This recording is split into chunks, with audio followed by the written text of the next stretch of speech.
तंबाकू के इस्तेमाल के मुज़र असरात के बारे में बेदारी पैदा करने और उससे जुड़े दीगर इश्यूज के सिलसिले में हुकूमत ने नेशनल टोबैको कंट्रोल प्रोग्राम शुरू किया है। न्यूज़ 18 लद्दाख के साथ बातचीत करते हुए district consultant doctor Stanzin Jamyang ने बताया कि तंबाकू के मनफी असरात के बारे में बेदारी पैदा करने के लिए एनटीसीपी एक सेहत प्रोग्राम है जो कौमी, रियासतों, जिला और ब्लॉक की सतह पर अवाम को आगाह करता है। उन्होंने कहा कि सिगरेट और दीगर तंबाकू मसनूआत एक्ट के तहत अवामी जगह पर सिगरेट नोशी पर पाबंदी है और अगर इस तरह की कोई हरकत देखी गई तो 200 रुपए जुर्माना भी आयद किया जाएगा।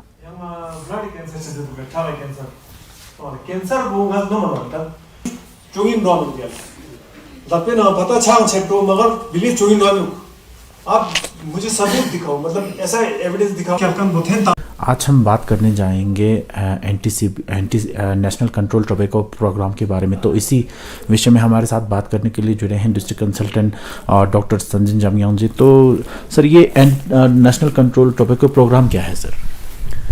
नेशनल टोबैको कंट्रोल प्रोग्राम एक मिनिस्ट्री के एक प्रोग्राम है, हेल्थ प्रोग्राम है, जिसके तहत हम इन्होंने ऑन डिफरेंट लेवल्स हलाल है, national level, state level, district level और ब्लॉक लेवल्स पे अलग अलग स्टेटा पे इन्होंने मैन पावर हायर करके रखे हैं। तो टोबैको को बेसिकली कंट्रोल करना है, तो धीरे धीरे शुरू में कंट्रोल करेंगे, फिर धीरे धीरे एलिमिनेट करने की इनका गवर्नमेंट का प्लान है। तो इसी विषय में अभी यहाँ पर जो सीएमओ ऑफिस में काफ़ी दिनों से 2-3 दिन से यहाँ पर प्रोग्राम चल रहा है सर, उसके बारे में बताएंगे कि किस में चल रहा है, क्या है सर? जी, हमारा ये 3 दिन का प्रोग्राम था।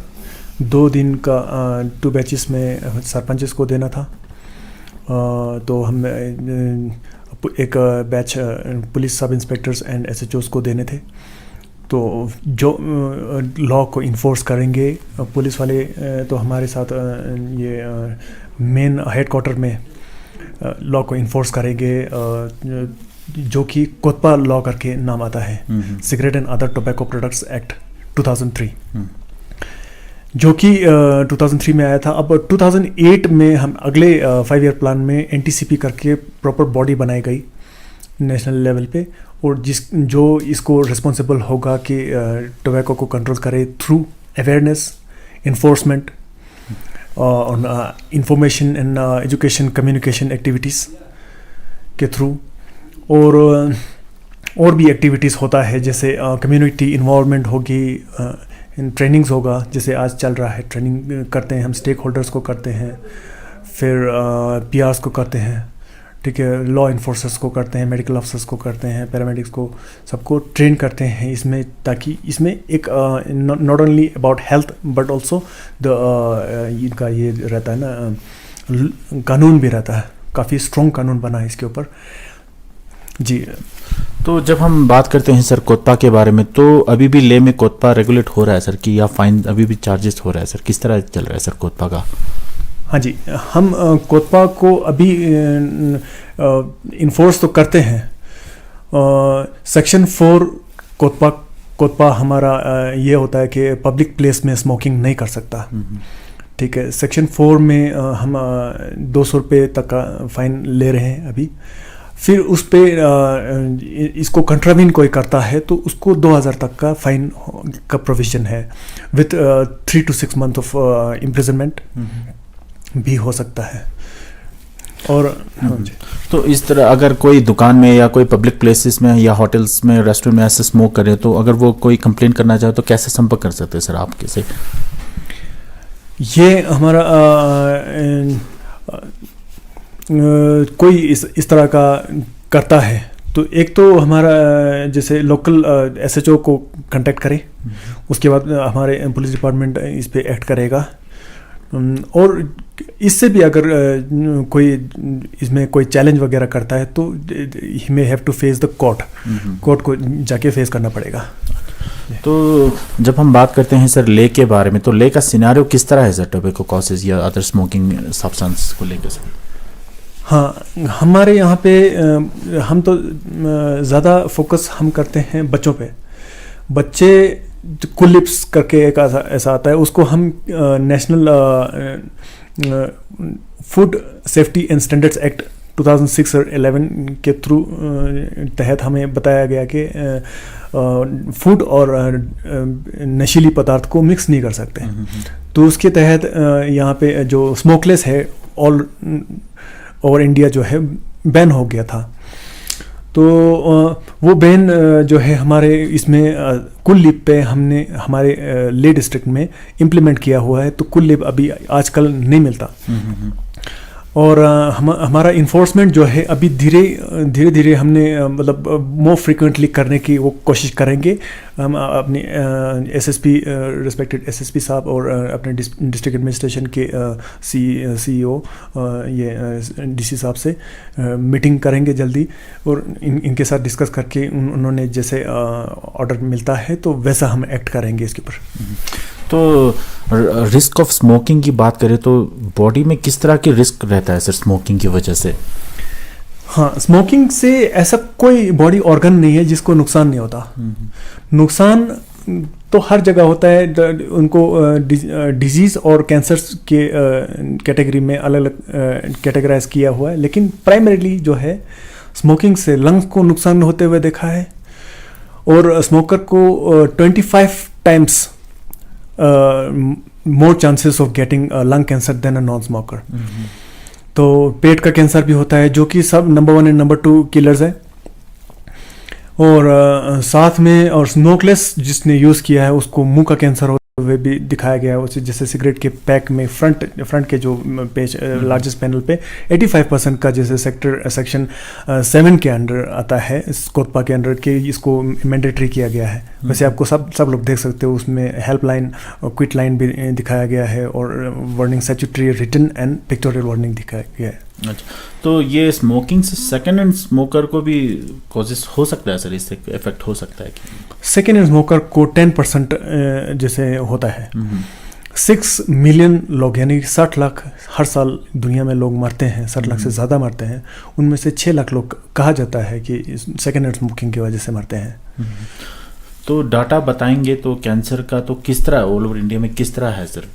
ऑल ओवर इंडिया में? Yes sir, all over India में कैंसर का डेटा तो अभी मेरे पास नहीं है फ़िलहाल, लेकिन डेथ के कहा जाए तो 13 लाख से ज़्यादा एक साल में इंडिया में मरते हैं एट्रीब्यूटेबल टू स्मोकिंग। और जैसे 3700 से ज़्यादा लोग दिन का मर जाता है। हाँ, ठीक है। और नॉट ओनली फ्रॉम कैंसर, वो हार्ट अटैक भी जो है, हार्ट अटैक भी ट्वाइस ज़्यादा होता है स्मोकर्स में।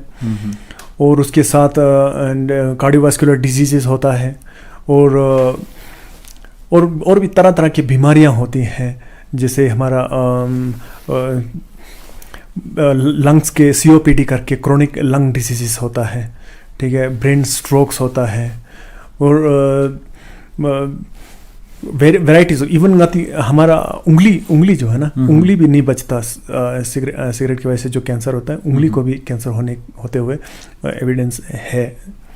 तो सर आपको क्या लगता है कि कौन से एज में ज़्यादातर ये एडिक्ट होता है सर? की अच्छा, कहते हैं कि यंग लोगों को ज़्यादा एडिक्शन होने का ज़्यादा रहता है। जिसने यूथ में पिया है वो लाइफ भर ज़्यादा पीने का ज़्यादा चांस रहता है, ऐसा यूथ पिया है।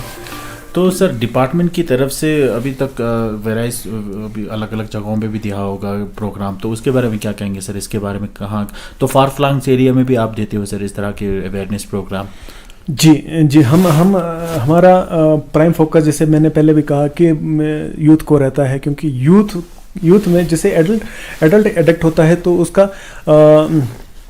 उसको इतना ज़्यादा इफेक्ट नहीं होता जितना यूथ को होता है। क्योंकि यूथ का पहले अभी कैरियर बन ही रहा होता है तो उनको अलग ही डायरेक्शन में चला जाता है अगर ये एडिक्शन में चले जाए तो। स्मोकिंग जो है गेटवे टू ड्रग्स कहा जाता है, ड्रग्स एंड क्राइम। उसके बाद क्राइम ऑब्वियसली वहाँ से फॉलो होगा, ठीक है। तो स्मोक करेंगे तो वो अलग डायरेक्शन में जाएगा। एक one good action is followed by another good action. Same goes to the bad action. It will obviously be followed by bad actions. Series of bad actions like जैसे होता है कि सिगरेट पीने वाले लोगों का एक अलग सा एक सोसाइटी बनता है बच्चों का, तो वो पढ़ाई की तरफ जाने का चांस बहुत कम बन जाता है उनका, तो क्राइम्स और ड्रग्स में चले जाएंगे। ठीक है, तो हम जो है स्कूलों में जाके ये अवेयरनेस देते हैं, और not only in district headquarters but far flung areas जैसे चंगतंग हो गया, नुब्रा हो गया, वहाँ हम जाते हैं। तो स्कूलों में जाके हमने पिछली बार 23 स्कूल्स को कवर किया था, जबकि हमारा एम था 40 स्कूल्स।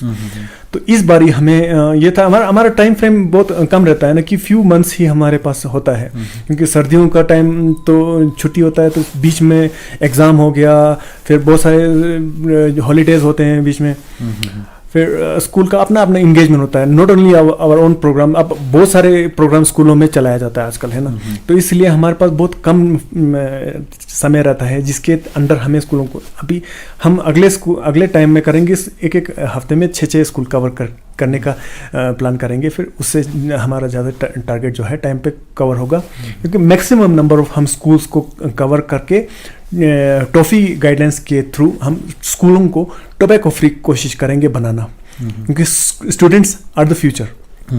जी सर।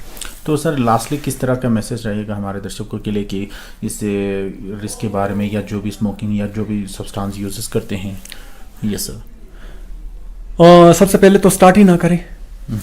ठीक है, स्टार्ट अगर करते हैं, स्टार्ट करते हैं तो फिर उसके बाद आपको जल्दी से जल्दी छोड़ने की कोशिश करना है, क्योंकि ये जो है ना दलदल की तरह है, जितने अंदर हम जाएंगे हम उतना फंसते जाएंगे। अगर कोई छोड़ना चाहे तो एसएनएम हॉस्पिटल में काउंसलिंग सेंटर भी है, वहाँ जाके कर सकते हैं? जी कर सकते हैं। तो एक और बात कहना चाहूँगा कि इन दिनों हमारे यहाँ पे एक बात चलन चली थी कि पार्लियामेंट में भी एक कमेटी बैठा गया था, जिसमें ये हुआ था कि लूज सिगरेट को जैसे बंद किया जाए।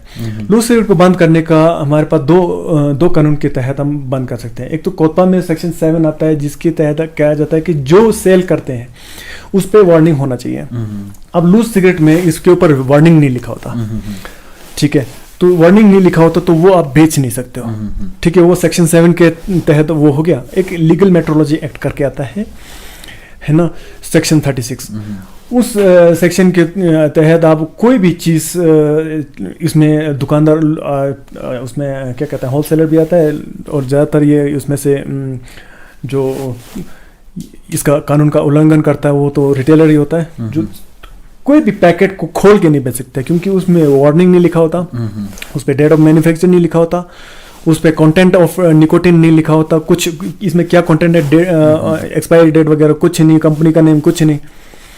तो इसलिए आप इस चीज़ को इस तरह बेच नहीं सकते। उस पर 25,000 से लेकर 1 लाख रुपीज़ तक with 1 year of imprisonment in first, second and third offence को ये प्रोविजन है। ये थे district consultant doctor Sanjan Jamyang ji, तो हमें बता रहे थे नेशनल टोबैको कंट्रोल प्रोग्राम के बारे में, तो साथ ही साथ रिस्क ऑफ स्मोकिंग के बारे में बता रहे थे कि सेकेंड हैंड स्मोकिंग को भी स्मोकर को भी कितना इफेक्ट हो सकता है, और साथ ही साथ ये भी कह रहे थे कि लूज जो सिगरेट होता है वो भी प्रोहिबिटेड होता है बेचने के लिए।